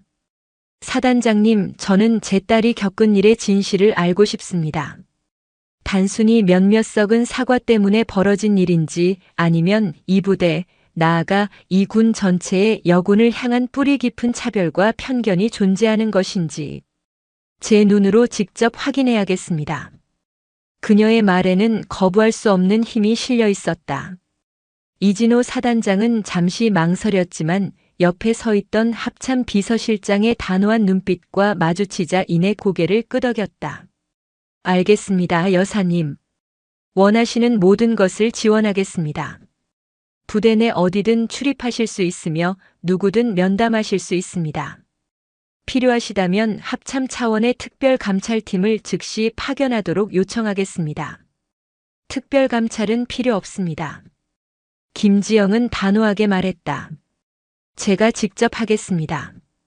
제 딸이 생활했던 곳, 훈련받았던 곳, 그리고 눈물 흘렸을 그 모든 곳을 제 발로 직접 밟아보겠습니다. 그날 오후부터 7사단에는 전례 없는 일이 벌어졌다. 평범한 중년 여성인 김지영이 합참 비서실장을 대동한 채 부대 곳곳을 누비기 시작한 것이다. 그녀는 먼저 서윤의 생활관을 찾았다.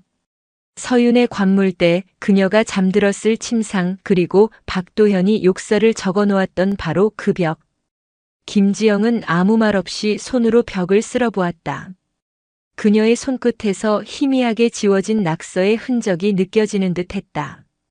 그녀는 훈련장으로 향했다. 서윤이 남군들과 똑같이 완전 군장으로 구보를 했던 연병장, 흙먼지를 뒤집었으며 포복 훈련을 했던 각계전투 교장, 그리고 그녀의 놀라운 전술 능력이 빛을 발했던 한미연합훈련의 현장까지. 그녀는 묵묵히 현장을 둘러보며 그곳에 스며들어 있을 딸의 땀과 눈물을 느끼는 듯 했다. 그녀의 등장은 부대 전체를 술렁이게 했다.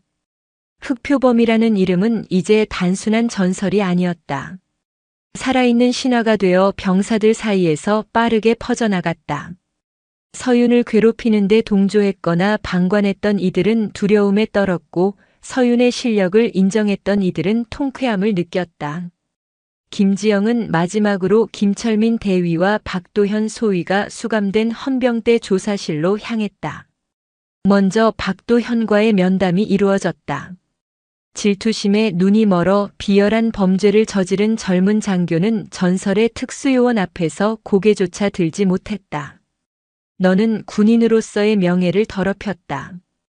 동료를 음해하고 상관의 잘못된 명령에 맹종했지. 하지만 내게도 일말의 기회는 주겠다. 내가 저지른 모든 죄를 인정하고 김철민 대위의 지시와 회유에 대해 한 점 숨김없이 증언한다면 정상 참작의 여지는 있을 것이다. 김지영의 목소리는 위협적이지 않았지만 그 안에는 거스를 수 없는 무게가 담겨 있었다. 박도연은 흐느끼며 모든 것을 털어놓기 시작했다. 다음은 김철민 대위였다. 그는 여전히 자신의 잘못을 인정하지 않고 궤변을 늘어놓았다. 나는 부대의 기강을 바로잡으려 했을 뿐입니다. 여군이 소대장을 맡는 것 자체가 문제라고 생각했고 이서윤 소위의 행동은 군의 위계 질서를 무너뜨리는 행위였습니다. 김지영은 그의 말을 묵묵히 듣고 있다가 조용히 입을 열었다. 김철민 대위. 당신이 말하는 기강과 위계 질서는 부하를 인격적으로 모독하고 성별을 이유로 차별하며 무고한 사람에게 죄를 뒤집어 씌우는 것을 정당화하지 않는다. 당신은 군인이 아니라 그저 권력에 취한 겁쟁이일 뿐이야. 그녀는 자리에서 일어섰다. 당신 같은 사람은 군복을 입을 자격이 없다. 당신이 저지른 모든 죄에 대한 대가는 군법에 따라 엄중하게 치르게 될 것이다. 조사실을 나온 김지영의 얼굴은 깊은 슬픔과 분노로 뒤섞여 있었다. 그녀는 자신의 딸이 이런 끔찍한 환경 속에서 홀로 싸워왔다는 사실에 가슴이 미어지는 듯 했다. 그녀가 부대를 떠나기 전 서윤은 조용히 어머니에게 다가갔다. 엄마, 왜 저한테 한 번도 말씀 안 하셨어요? 김지영은 딸의 얼굴을 부드럽게 쓰다듬었다. 그녀의 눈가에 비로소 따뜻한 미소가 번졌다. 엄마는 내가 엄마처럼 살지 않기를 바랐거든. 총과 칼 대신 예쁜 옷 입고 좋은 친구들 만나고 평범하게 사랑하며 살기를 바랐어. 그래서 엄마의 과거는 너에게 무거운 짐이 될 거라고 생각했지. 하지만 엄마가 틀렸네. 너는 엄마보다 훨씬 더 강하고 용감한 아이였어. 엄마의 딸이 아니라 너 자신의 이름으로 스스로의 길을 개척한 거야. 이제는 엄마가 너를 지켜주는 게 아니라 내가 엄마의 자랑스러운 딸로서 이 군의 미래를 지켜줘야겠구나. 두 모녀는 서로를 부둥켜 안았다. 수십 년의 세월을 뛰어넘어 전설적인 영웅과 새로운 영웅은 비로소 서로를 온전히 이해하고 받아들일 수 있었다. 며칠 후 대한민국 국방부는 제7보병사단에서 발생한 사건에 대한 최종 조사 결과를 발표했다. 김철민 대위는 불명예 전역과 함께 실형을 선고받았고 박도현 소위는 정상 참작되어 집행유예를 선고받고 군복을 벗었다. 이진호 사단장은 지휘 책임을 물어보직 해임되었고 강민호 대대장은 감봉 징계를 받았다. 그리고 이 사건을 계기로 국방부는 전군을 대상으로 여군 인권 실태에 대한 대대적인 조사와 함께 성차별적 문화 개선을 위한 강철의 백합 프로젝트를 출범시켰다. 프로젝트의 이름은 이 모든 변화의 시작점이 된 한 젊은 여군 장교 이서윤 소위의 별명에서 따온 것이었다. 1년 후 대한민국 육군본부. 중위로 진급한 이서윤은 강철의 백합 프로젝트의 실무를 담당하는 핵심 멤버가 되어 있었다. 그녀는 자신의 경험을 바탕으로 여군들의 고충을 듣고 실질적인 정책 개선을 이끌어내는 데 앞장섰다. 그녀의 옆에는 언제나 든든한 조력자인 최진우 상사가 함께했다. 그는 원사로 진급하여 육본 주임원 사실에서 근무하며 서윤의 활동을 지원했다. 어느 맑은 가을날 서윤은 신임 여군 장교들을 대상으로 한 강연을 마치고 나오는 길이었다. 강연장 밖에는 평범한 옷차림의 어머니 김지영이 딸을 기다리고 있었다. 그녀의 손에는 따뜻한 도시락이 들려 있었다. 우리 딸 고생 많았지? 엄마가 싸운 밥 먹고 힘내. 엄마, 여기까지 어쩐 일이야. 이제는 흑표범 말고 그냥 너희들 밥 챙겨주는 평범한 엄마로 사는 게 내 임무니까. 두 사람은 연병장이 내려다 보이는 벤치에 앉아 함께 도시락을 먹었다. 석양에 물든 연병장에서는 씩씩한 구령 소리가 울려 퍼지고 있었다. 그 속에는 과거와는 다른 희망과 존중의 기운이 가득했다. 이서윤은 어머니의 어깨에 조용히 머리를 기댔다. 전설은 과거에 머무르지 않았다. 새로운 세대의 용기와 희생 속에서 또 다른 모습으로 피어나고 있었다. 강철처럼 강하지만 백합처럼 순결한 의지. 그 의지가 있는 한 대한민국 국군의 미래는, 그리고 이 땅의 미래는 결코 어둡지 않을 것이었다. 새로운 전설은 바로 지금 이곳에서 시작되고 있었다. 오늘 인생만세의 사연 어떠셨나요? 구독과 좋아요, 그리고 당신은 어디서 보고 계신지 댓글로 남겨주세요. 여러분의 응원은 큰 힘이 됩니다. 오늘도 좋은 하루 보내세요.